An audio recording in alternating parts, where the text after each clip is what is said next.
Hey, what's going on, everyone? And welcome to episode 27 of the Alec Walt Show. I'm your host, Alec Walt, alongside another very special guest. And today, we're talking about the New Orleans Pelicans. The Pelicans hired Phoenix Suns assistant Willie Green as its next head coach. And joining me today to talk about the coaching hire and more is Jordan Kliebert from ESPN New Orleans. Jordan, welcome back to the show, man. I really appreciate it. No, thank you for having me back on. I really do appreciate it. How have you been? I'm doing well, man. I'm really looking forward to this conversation. So let's start with it, man. Willie Green's the head coach. Give me your thoughts.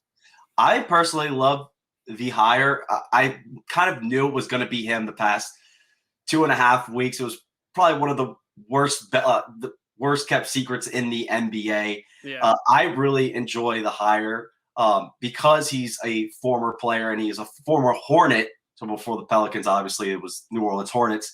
And just from seeing him play and have that connection with Monty Williams and Chris Paul, I think it's just an outstanding hire for what he can bring to this young team.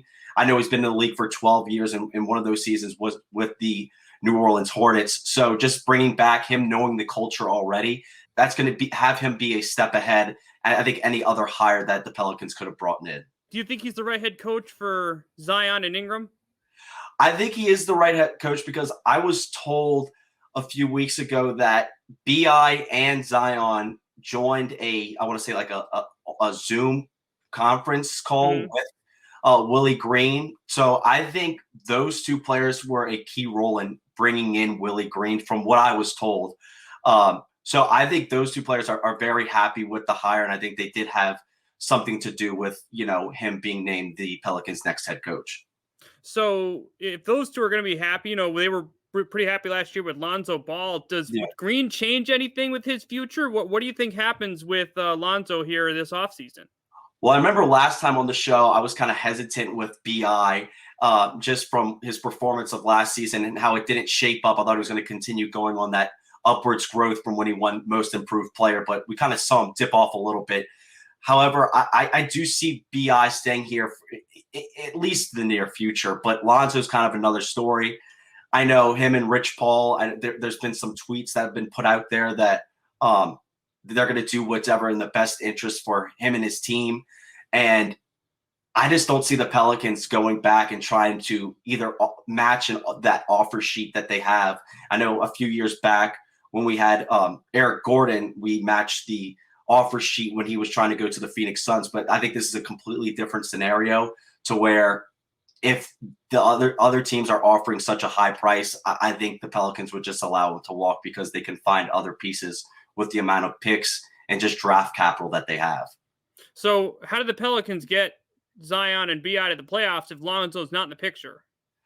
See, that's the question that a lot of people are just kind of asking, like, what's the next step? A lot of people here in New Orleans that listen to the show always asking, well, how do you build around Zion Williamson? And you think that's a lot easier.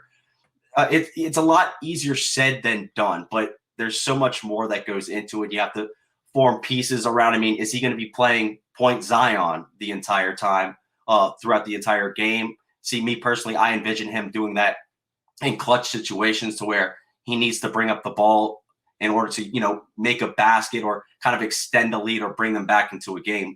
So I think they do need to find who their starting point guard is going to be next season. And that's one of the main storylines that I'm figured out. And if that's Kyle Lowry, it might be, but 35 years old, he was getting paid $33 million last year. I just don't see them putting in that much money, especially they're already spending $93 million to put out their starting five onto the court last season. So I'm going to read you some other names here that are free agent point guards. You tell me if any of them interest you. Mm-hmm. You're not getting Chris Paul. Sorry. No. Conley? Mike Conley, that's another interesting name. I mean, he's kind of older as well. Dinwiddie? Spencer Dinwiddie. See, I think the Pelicans are going to go into a role because the whole fiasco with SVG and Stan Van Gundy wanted kind of an older run team and didn't want to put Nickeil Alexander out onto the court with Kyra Lewis, but David Griffin wanted those two players to be on the court, and he was never given that opportunity to. So you might see them go after maybe a Jalen Suggs in the draft if they move up, but I don't see them sticking at that 10th spot. So do you not like anyone in that spot? At the 10 spot, what pieces do you think you have to move up? I mean, you have all the Milwaukee picks and you have some of the Lakers picks that you can give away for the future. But, I mean, if you need a shooter, the Pelicans could go after Corey Kispert, who's one of the top prospects in shooting in the draft. But I think there's a lot more other issues that the Pelicans need to solve at the point guard position and a leadership position before they get into the shooting position.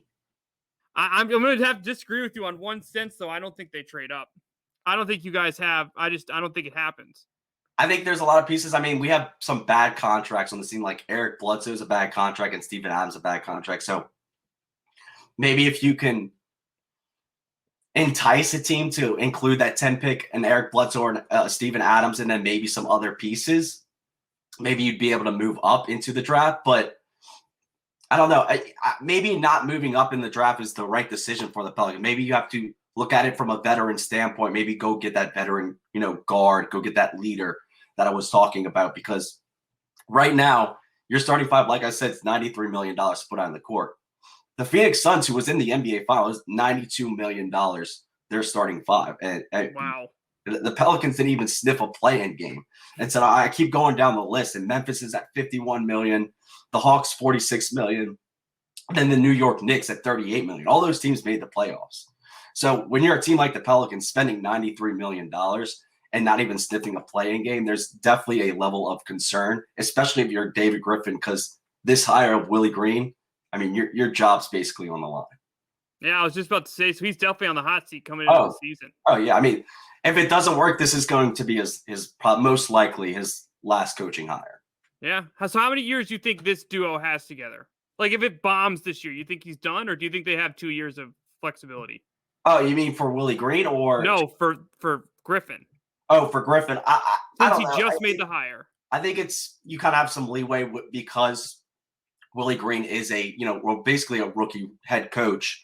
I know he's spent time with Golden State and then now with the Phoenix Suns and have great experience coaching basically championship teams. But I think there's definitely some leeway to be given to Willie Green. I think that's going to be expected from David Griffin and the higher ups in the Pelicans organization. So it sounds like it's just, a brutal offseason because I don't know what direction you guys go in. Oh, no. I mean, you could go into a million different directions, and that's the problem that a lot of us here in New Orleans are kind of just throwing out and seeing if one sticks on the wall. So, do you think New Orleans is at all appealing for people on the free agent market right now? Like, does Green change anything in regards for people waiting for this team? I mean, if you see like Stephen Curry's tweet about the Pelicans hiring them, that's great to see for the city of New Orleans, especially what Chris Paul was saying about him in the post-game press conference after one of the, I think, game 3 of the finals. That definitely helps. What doesn't help for the Pelicans is when Zion, he doesn't kind of, take down the reports like Damian Lillard did. So the whole Damian Lillard story with, oh, well, he wants to trade it. Well, immediately that day, he shot all those rumors down. I don't know if you remember, there was a story on The Athletic with Zion a few weeks back, how certain family members were saying that Zion's not happy in New Orleans. Well, I thought Zion should have, if that wasn't true, Zion should have stepped in and been like, that's not true at all.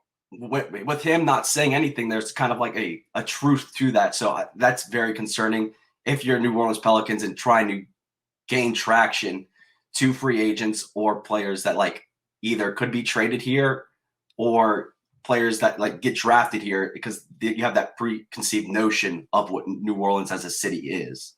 What is it going to take for this team to take that next step? Because the West is stacked. And just looking at what the West right now, Nuggets, you're not better than them. Mm-mm. Portland, you're not better than them. Utah, you're not better than them. Golden State, no. Clippers, no. Lakers, no. Suns, no. Mavs, no. Grizzlies, no. Yeah. It sounds like you guys are almost screwed when it comes to Zion Williamson. No, it's brutal. First, I think you need a solidified leader. So when you had a few years back, when you had AD, Boogie, and Rondo was that leader on that team. and you saw what he can do. I think if you bring in I'm not saying bring in a guy like Rajon Rondo. I think kind of dog mentality that's going to push them to the playoffs, push them to where they haven't been before, because there's no one on this Pelicans team that's going to take the reins and like take over the team and close out games and say, you need to be in this position when I tell you to, and just kind of run that point position. If you don't have that, I don't think any team is going to make it far in the playoffs. Awesome. Well, the New Orleans Pelicans made a new coaching hire, hiring Willie Green from the Phoenix Suns. I think we can both agree that this, at this moment, is probably the best hire for those two young players in Zion Williamson and Brandon Ingram. So we'll be interested to see what happens here with the Pelicans this offseason. The draft obviously coming up next week. So hopefully they can make some move to get Zion Williamson in the playoffs, but this roster's not there yet. And, and so it'll be interesting to see what direction you guys go in this offseason. Jordan, I really appreciate you joining me back, man, here on the channel. I appreciate it. I love coming on the show. If you ever need me, always here to help. So real quick, how can our listeners follow you on social media? You can go to my Twitter page at JD Kliebert. Awesome.